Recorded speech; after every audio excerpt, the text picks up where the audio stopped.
and welcome to Let's Sip and Talk with Crema. Today we have with us Audrey Patterson, and she is going to share her story with us. I'm going to ask her a few questions about lupus, and I really appreciate you allowing me, to talk to you, dig in, and maybe give knowledge to the ones that's not so knowledgeable about lupus, because I'm going to be honest, I don't know too much about it. Okay, so we're just going to jump right in. Audrey, what is lupus?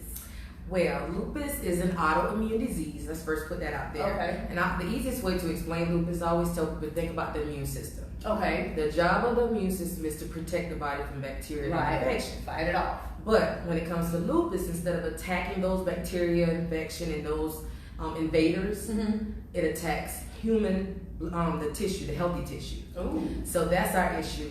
So instead of being able to fight it off and combat it like everybody else, we can't. So what ultimately happens is, as a result of that, we experience extreme joint pain, inflammation in our body. We go through alopecia, which is hair loss. Oh, wow. We deal with memory loss, which we call brain fog. Okay. We deal with rashes, ulcers, lesions, sensitivity. It's just a lot. It's just a lot. Because it's confused. Does that make sense? Like it's fighting against something that it shouldn't be fighting against. Exactly. The body doesn't know what to do. And it's almost like it's attacking. That's why you'll hear people say my body is attacking itself. Okay. So that's what ultimately happens. So I try my best to avoid any type of cold, any type of flu, any type of infection altogether, which is hard to do. Right. Because we live in this world where there's so much going on. Right. So we just try to protect ourselves before it gets to that point. So how do you protect yourself? Like, because I know you have children. So do you find yourself doing things a little different? As far as them going to school, coming home, probably making them wash their hands 20 times a day, spraying Lysol. I'm not that way, but when it comes to me, we're not to the point where we have to live in this bubble. Okay. But what we do have to do is like try to avoid flares. A flare is when your body is just to the point of extreme pain, right? Emotionally, physically, and it's just uncomfortable. And the medication that you take just doesn't work. So we try to avoid those things. So how I do that, I know you heard me mention the sensitivity to sun. Well, with that, I just stay out of the sun altogether. Oh, God. Like the beach, I can go, but I can't stay long, or I gotta go when it's not the heat of the day. Okay. So I tell people, we're gonna do the beach. We have to do it maybe later in the day when the sun is about to set. Okay. Because the longer I stay in those in the sunlight, the more fatigue. Oh, wow. I get really fatigued, I get very drained, and I have to really be in the bed for like 2 days. How did you explain that to your children? How did you let them know Mom can't do certain things, Well, the good part about my experience is that my kids experienced it with me, because at first I didn't know what was wrong with me. Okay, so how did that come about? Yeah, honestly, with my daughter, my youngest, I was pregnant with her. Okay. It was back in 2012. Well, 13ish, sorry. And I know they say all pregnancies are different, but this was way different. Okay. I was extremely sick. Swelling wasn't normal swelling. I mean, it was like painful swelling. In and out of the hospital, in and out of the doctor. My kidneys weren't functioning properly. I didn't know think it was just pregnancy. I just thought it was pregnancy. I was just having a very bad pregnancy. Okay, wow. Ended up having her. That was a tough experience because even during the labor, they had to slow the labor down because they told me, you're not doing well. And I'm like, y'all scaring me. And they basically told me that they didn't want me to, they didn't want to lose me during this experience. So they had to slow the pregnancy down, and it took almost 24 hours to deliver my daughter. Wow. So in the midst of that, I had her, but I got really sick. So I ended up going to sleep one night, and I felt like I was drowning. And I had to wake up. I called my mom and called my doctor the next day and came in, got checked up, and he said, you have fluid all around your lungs. So they had to admit me. Okay. So I was in the hospital for about over a week or so, and they had to remove all that fluid from my body. It was over 50 pounds of fluid. Girl. So he said, if you didn't come in when you came in, you could have drowned in your sleep. You really could have.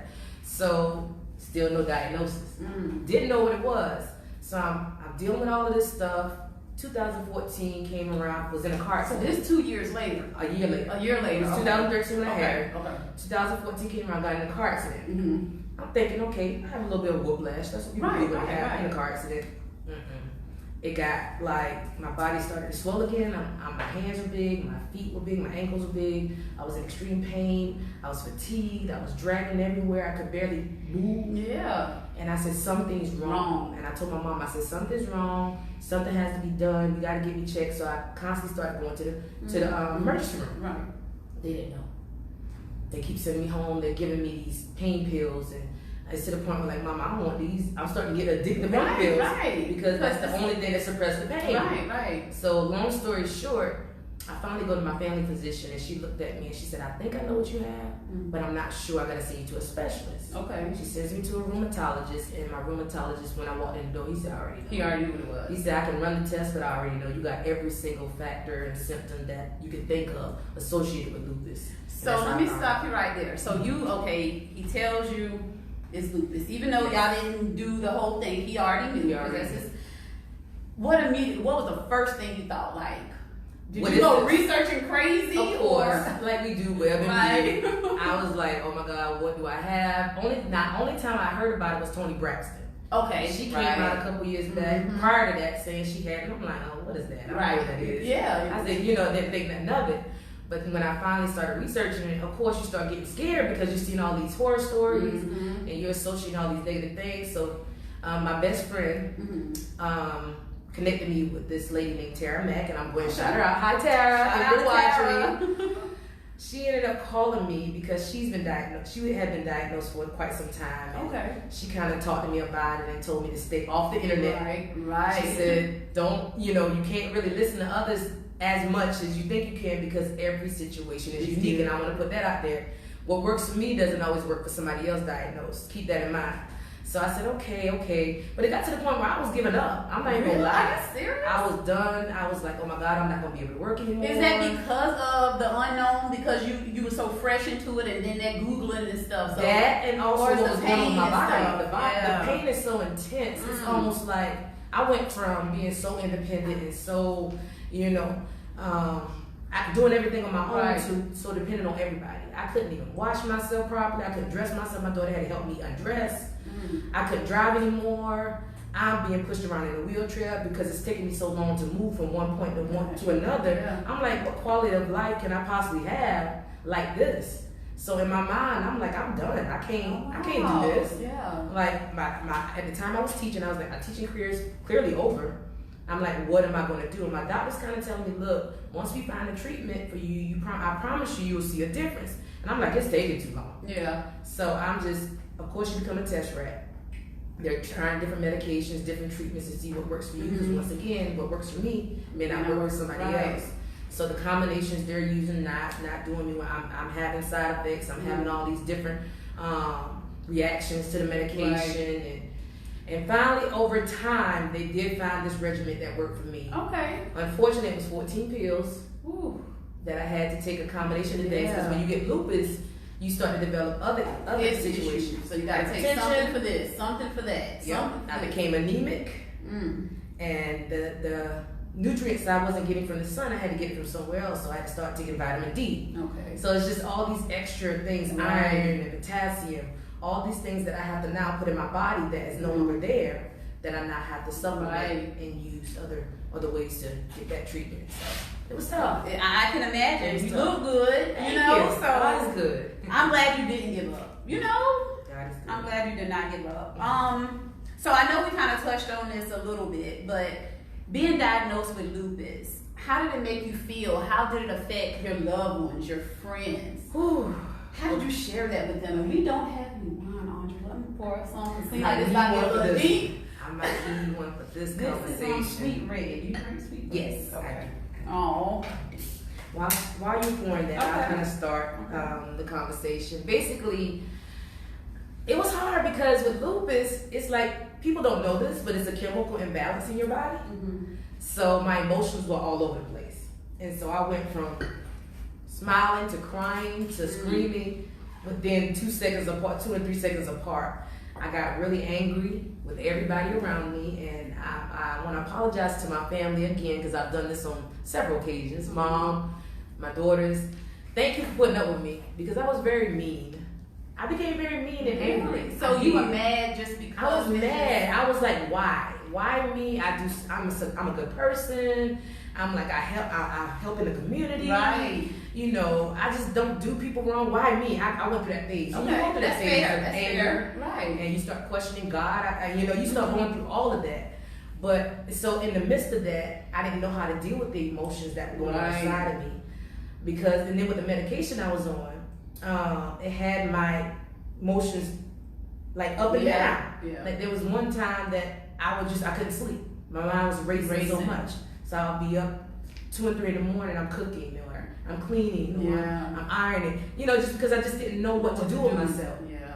And so I became really defensive. I didn't want to go outside. Oh wow. I didn't like how I looked. It was changing my appearance.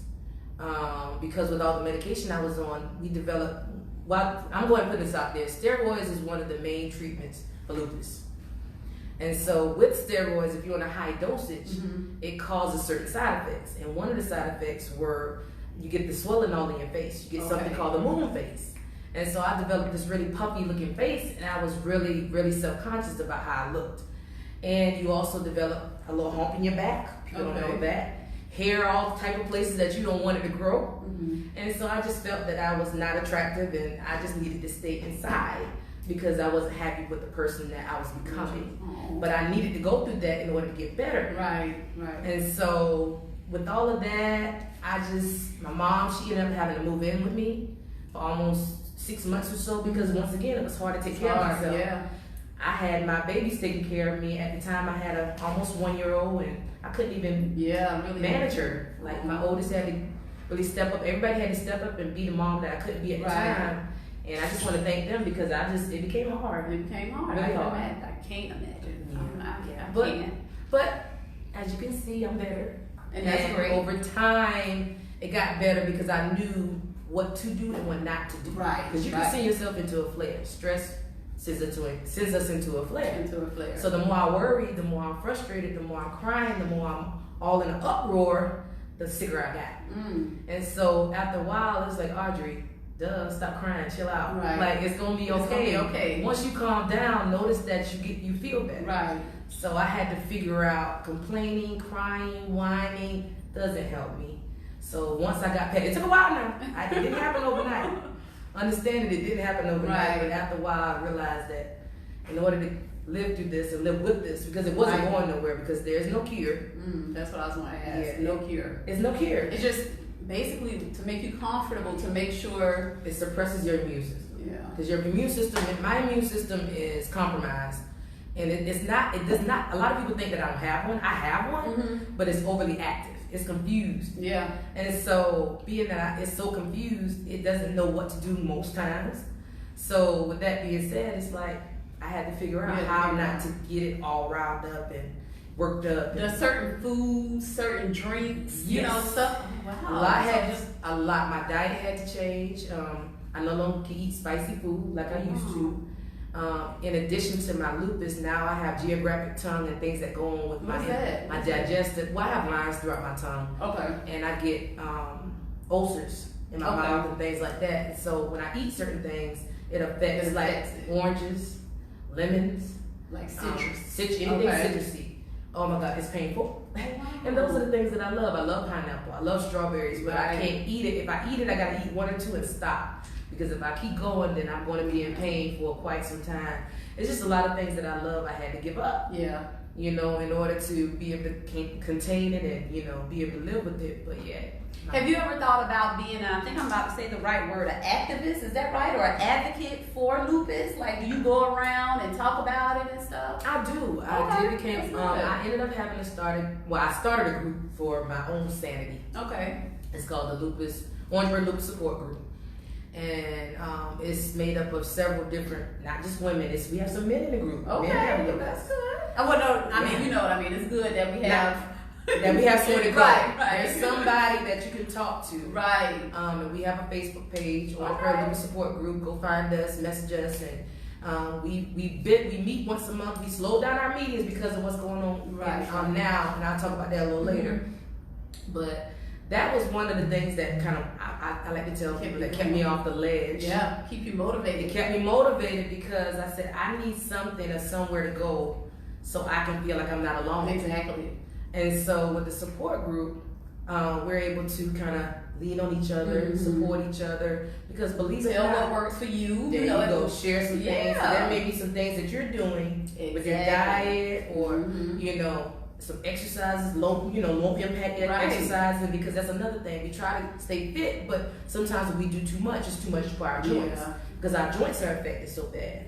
So we invite people like nutritionists to the meetings. We invite people dealing with things that we deal with, like Faith. I think you had Faith Smells on here a while ago. She came and spoke to the group about the alopecia, because that's something that we deal with, and kind of give them some tips on how to deal with the hair follicles and things that are going on with us, and just kind of give them motivate them to keep going. Also, we go into the community, and we educate those. We go to different wellness events, and most recently we did an event with Orangeburg, Prince of Orange Mall, Color for a Cause, and basically we invited as many people as we could to come out and color, and the group that won was able to get a $250 donation towards a scholarship. We didn't win, it's okay, but we were surprised. We were surprised the amount of people that came out, and we were also grateful that they came out for the cause, and it was just good to see people come together for something positive. Right, well that's good. People tend to kind of congregate for the negative stuff. It's so good to see people come together for something positive. So. That's right. You keep up the good work, Thank Audrey. you. So I know, like you said, I'll back it up just a little bit. I don't know if you would remember, but now that you know things that trigger it, before the pregnancy, now looking back, do you say maybe that's what was going on, or do you have those kind of like this whole time? I do. And before you answer that, I ramble too. Like, is this something that you just it just happens, or is this something that's always been there? People just don't know. You get what I'm trying to say? I do get what you're trying to say, and doctors have said that for most of us, it's laying dormant in your body. Oh, okay. And it's normally something traumatic that brings it out. It could be a death, it could be a car accident, it could be a childbirth.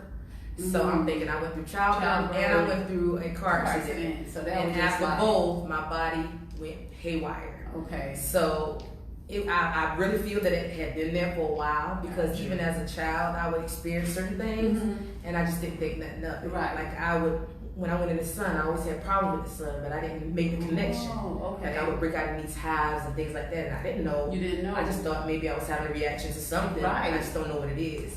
So that was at the younger years.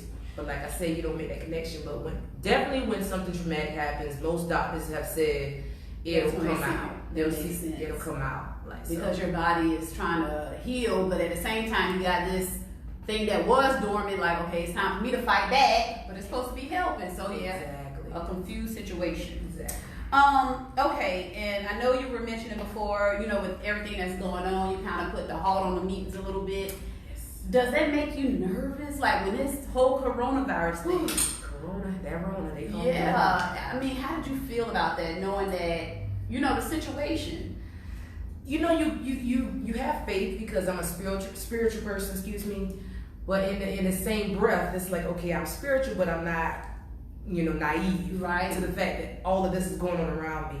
Yes, it's definitely brought some red flags to me, and I was like, okay, even some of my group members, we're talking about it, like, look, ladies and men, you have to really be careful, because like I said, our immune system is already compromised. Right. And if you're looking at the news, they'll tell you, like, anybody with a compromised immune system, anybody that's elderly, anybody that already has a condition that's already known of, be careful, because God forbid one of us contracts it. Right. We can't fight like you guys. We're like healthy people. Right. Like I tell people, like, even though I have a job, a full-time job, it's like, okay, I can't do everything you guys do. Right. Because I can't be in a direct line. Exactly. Of contact. So it definitely became alarming. And also, I don't know if you heard this, I shared it on my page.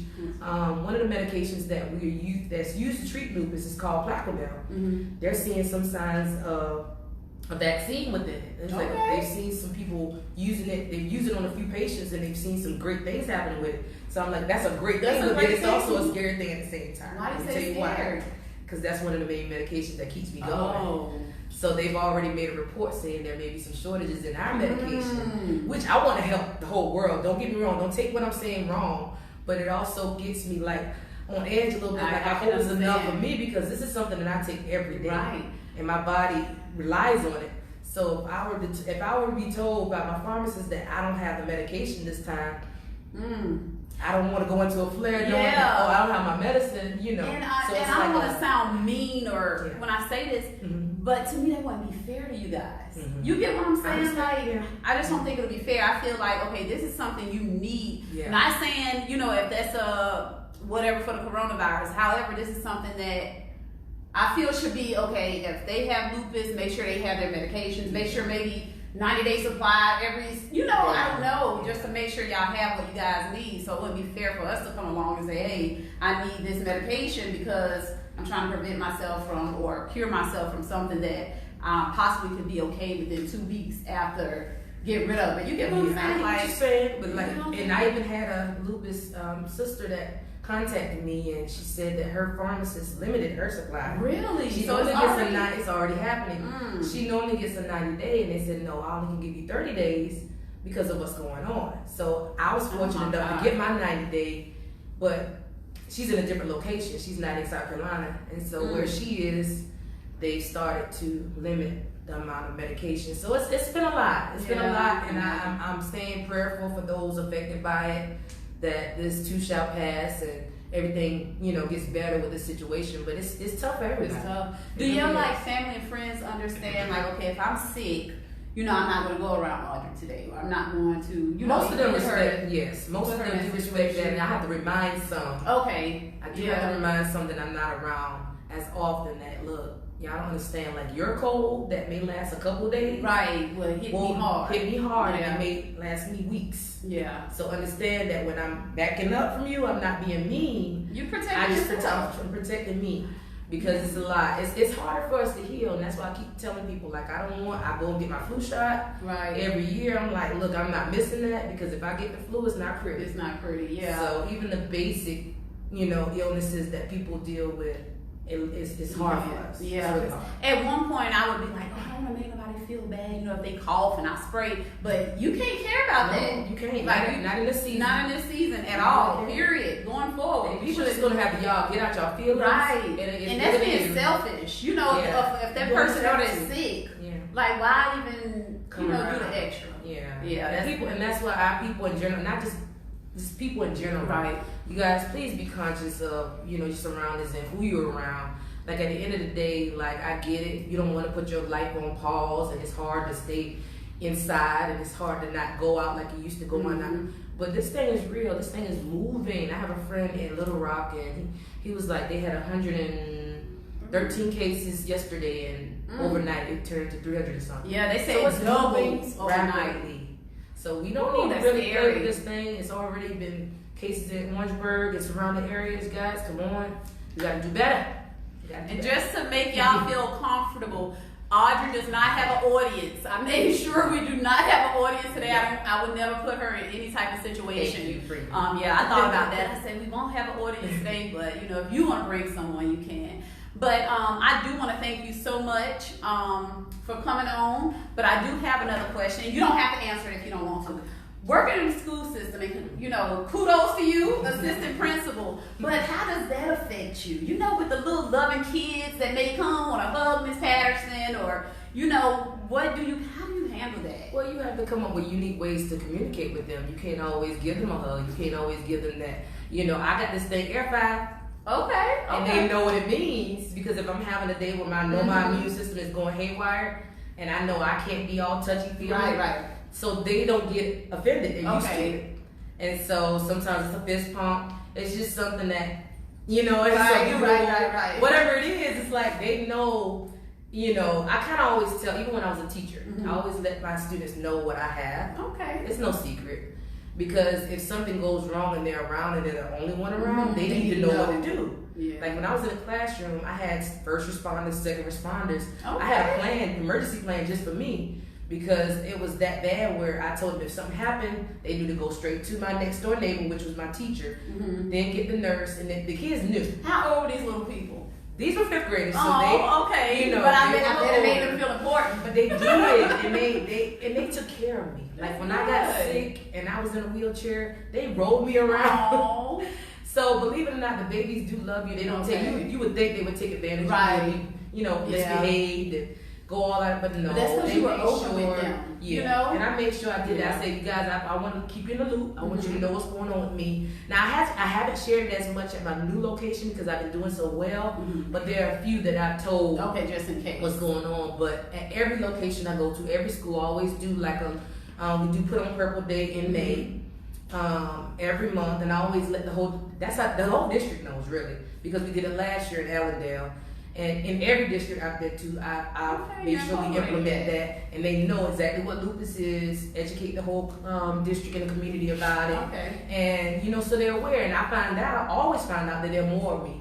You know, there are more people like me in the area, and they weren't brave enough to share it with the world. And many people will come up and say, you know what, you gave me the strength to say something. Right, see? And to come forward and say and tell somebody, because I was embarrassed.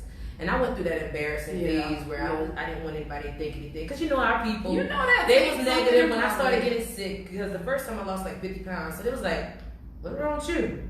I'm like, what you mean what's wrong with me? You sick? I'm like, okay, but it ain't not that kind of sick. Right. So we always take it to a negative connotation, like associated with people when they get ill. Right. But that's, you know, we have to be more positive. We have to be more positive. Yeah.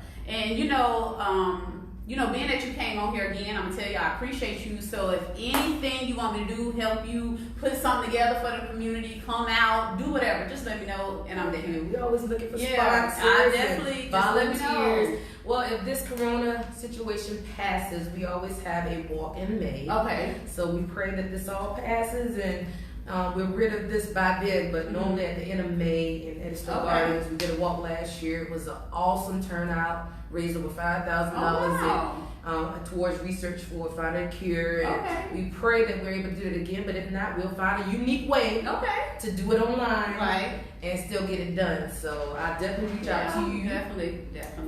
In the future if need be. Thank you. I appreciate it. So Audrey, I know you put the light on the situation because honestly, I didn't know what lupus was. You know, I see when you put it on Facebook, I'll heart it or give you the sad face. You know, or something like that. Hope you feel better. But I just really never knew what lupus was. So I want to thank you for sharing that with me and making me more knowledgeable. And anytime you want to come on, share anything, whatever, just let me know. And I wish you all the luck and everything. Well, I want to thank you for allowing me to be here today. On behalf of all the warriors out there, L's up to all the lupus warriors everywhere. We got this, sis. You may have lupus, but lupus does not have you. Stay encouraged. This too shall pass. Okay, and I just thought of something we talked about before we started, the butterfly. Okay. Oh, yeah. Guys, y'all see all this? My loopies, y'all know what that means. The butterflies, that's one of our symbols too, and the reason why it's our symbols because one of the indications of lupus is we get this rash around our nose. It's like a butterfly wings. I don't have it now, but that's one of the symptoms I had. Oh, wow. Before I got diagnosed. Like I said, the doctor saw the rash, he saw the hair loss, he saw the joint pain, all the things that was associated with lupus. He saw it, and so that's why we have the butterflies as our symbol because of the butterfly rash we get on our face. Yeah, they gave me they gave me butterflies when she mentioned it because you know I started in this little area and I was like butterflies. You know that's all I could visualize. And Audrey said, we have something with butterflies too. So I'm like, what? And I was like, gave me butterflies. My son. I feel like everything happens for a reason. So you never know. This talk may go somewhere, may take you somewhere in high places. A lot of people may not view it one time, but we get a good number, thousands. So this might take you somewhere, Audrey. Everything happened for a reason. Yes, to God be the glory. Yes. And till next time, thank you guys for tuning in. I really appreciate it. Toodles.